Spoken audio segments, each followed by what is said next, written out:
Herbs in Pathologic are an incredibly useful item. When utilized correctly, you'll always have spare tinctures, extra money, and if you've stockpiled enough, more time for other objectives. In this video, I'll be showing you the best herb picking routes, how to turn your extra herbs into money and food, and general strategies to keep in mind. First of all, let's start with the basics. There are 6 types of herbs, 3 common and 3 rare. The 3 common types of herbs include black twire, blood twire, and brown twire. These 3 types can be found scattered throughout the town, but are most abundant in the steppe, specifically in a few locations which we'll go over soon. The 3 rarer types of herbs are swevery, white whip, and ashen swish. The most common of these 3 is swevery, which can be found out in the steppe. The other 2 are more rare and can even be risky to acquire. White whip can be found in infected districts and, curiously, in the grassy area beneath the polyhedron. And ashen swish can be found in burned districts and also in the Cape and Cemetery. All herbs everywhere will respawn at 7:30 on each day. Because the game needs the clock to hit this time, no herbs will spawn naturally on the first day. Herbs also won't spawn if you're waiting in the area when 7:30 hits. So if you're waiting somewhere for a few extra herbs before the day starts, you're gonna have to leave the area and come back for them to start appearing. All types of herbs emit a glow at night, which helps in finding them. They also have unique sounds which you can listen for during the day. Black, blood, and brown twire all emit the same buzzing sound, while swevery, white whip, and ashen swish make their own unique rattlesnake-like sounds.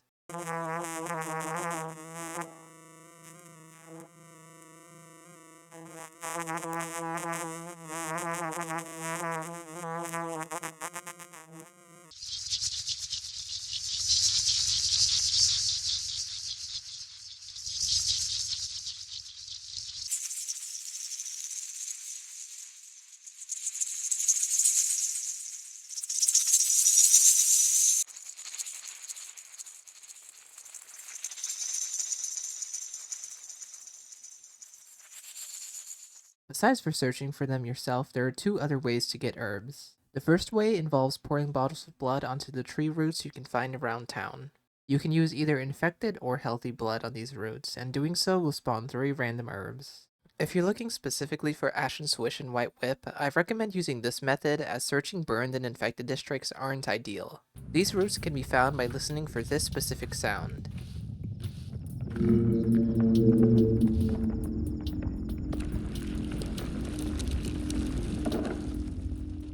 After standing near the noise, the roots will emerge from the ground and remain exposed for the rest of the game.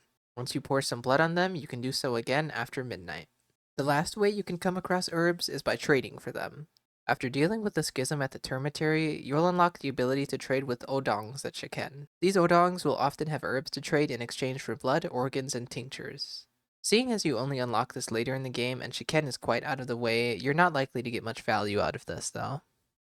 Now that we've covered the basics, let's get into strategies and specifics. So, when should you be picking herbs? The best times to do so would be when you know you'll have large periods of free time, such as during the night, which is also a good time since herbs will be glowing and are easier to find. Night isn't completely void of objectives, so you'll need to prioritize tasks accordingly. Plenty of night activities aren't necessary or very important. Things such as the theater pantomimes should be skipped if you've already seen them. I recommend looking up a map of the dead item shop locations instead. Also, if you're worried about Ruben's quest, don't. Ruben will be fine just as long as you develop the panacea before day 7. I usually start picking herbs around 2200 when the sun goes down, and I finish picking all herbs in 1 or 2 areas before midnight.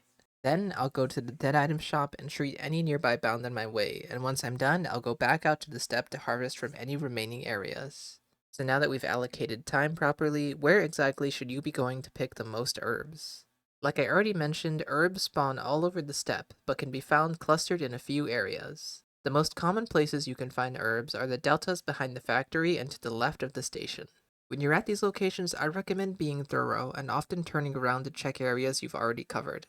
I can't tell you how many times I've gone over an area and turned around to find 3 herbs glowing behind me. You can also find a few small groups of herbs around the Gumstone, the Crowstone, and at the Raggy Barrow. Keep in mind that at the Crowstone, most of the herbs will spawn behind and around it, and at the Raggy Barrow, some herbs will spawn around the path leading up to it. Usually in a night, I'll go over all of these locations. My route usually starts with the delta behind the factory, where I'll follow it to the Crowstone, then I'll run to the Raggy Barrow, then back the other way to the Gumstone and the other delta. Normally, this results in around 60 herbs a night. I find that this is usually enough, and by doing this, my herbs will slowly stockpile, but this route can be improved upon.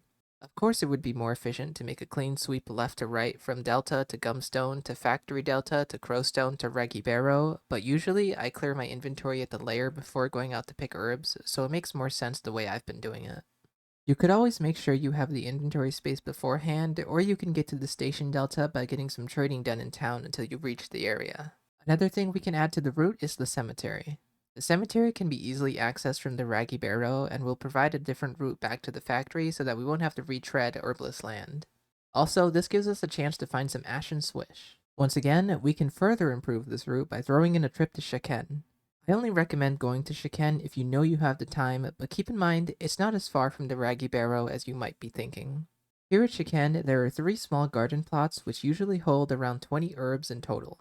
We can throw in Shaken between the Raggy Barrow and the cemetery. So if you really want to maximize your nightly herb hauls, start on the left side of the map at the delta, then go to the Gumstone, the Factory Delta, the Crowstone, the Raggy Barrow, Shaken, and finally the cemetery. Running this will have you looking at 90 to 100 herbs each night. Of course, time and location will play into your nights, so cut out parts of the route accordingly. If you find yourself really strapped for time, just make a loop around the Factory Delta, Crowstone, Raggy Barrow, and Cemetery. But keep in mind, a surplus of herbs is always best and can be turned into money, food, and time spent elsewhere.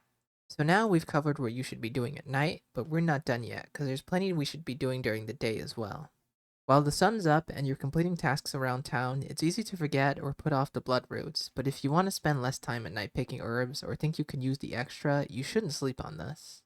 There are 17 sets of routes around town, and if you hit even half of these in a day, you're looking at around 25 extra herbs. And keep in mind, these routes can spawn in the rarer herbs as well.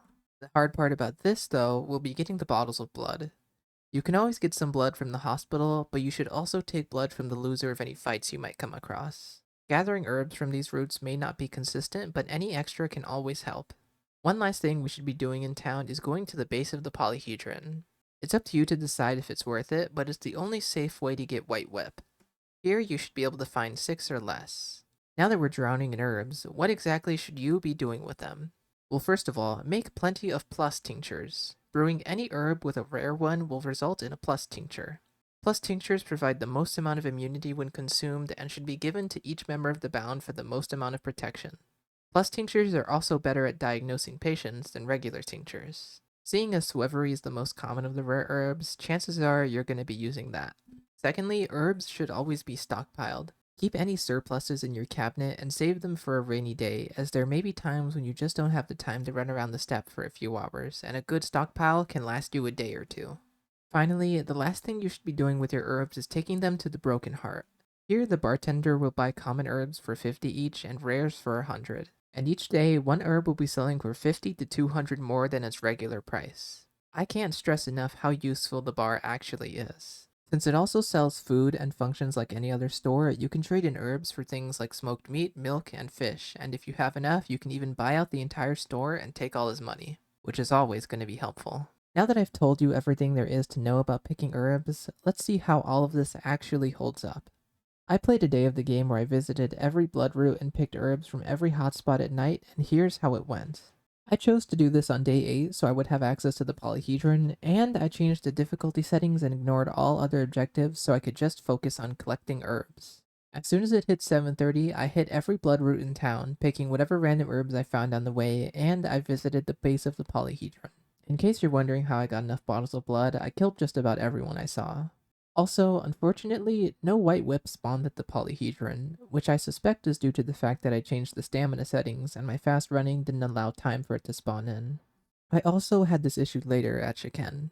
I finished doing everything in town around 1600 and I already had 59 herbs to show for it. And if the White Whip spawned in, we'd be looking at up to 65 herbs. That's already 32 tinctures. Anyway, I slept at the Stillwater until 2200, and then I went along the route we put together earlier. Starting at the delta left of the station, I picked all I could here, then I moved to the Gumstone, the other delta, then the Crowstone, the Raggy Barrow, Shiken, and finally to the cemetery. Like I mentioned, the herbs at Shiken didn't spawn, which again I suspect is due to me tampering with the settings. So after all of that, here's my total herb haul.